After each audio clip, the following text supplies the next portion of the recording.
Vreau să ajut cuplurile care au probleme, care nu pot să aibă un copil, până la naștere. Nu știu foarte multe lucruri pe partea de infertilitate, cauze infertilitate, cum se tratează infertilitatea. Și atunci am zis, ok, ce trebuie să fac? Trebuie să învăț, ca să fiu foarte bun, trebuie să învăț de la cel mai buni.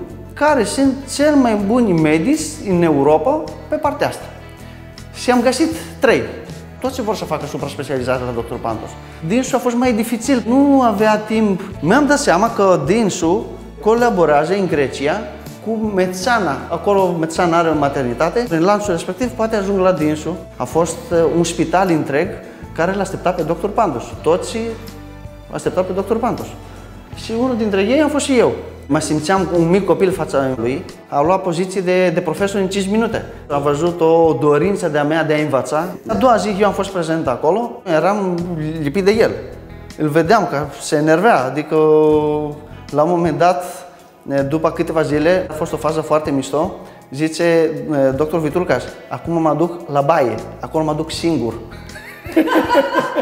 El a văzut că pot să-l ajut și nu mai eram un deranj. Au trecut 2 ani și jumătate lângă Dr. Pantos. În continuare și acum este profesorul meu și mentorul meu, dar este și poate să mai bun prieten.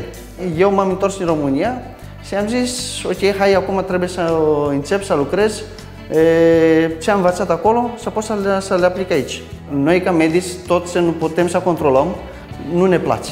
Nu ne place controlul, să știm că preluăm un caz, cap-coadă și controlăm tot procesul. Ce nu putem să controlăm, nu prea ne place. Și este parte de laborator care, din nefericire pentru noi, este o parte foarte importantă.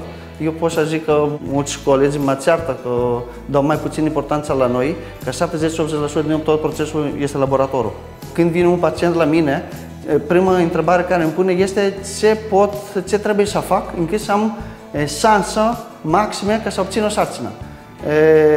Și atunci, automat, dacă îi spun mergem la clinica X sau Y din România, într-un fel l-am mințit, pentru că știu ce se întâmplă la clinica Genesis din Atena.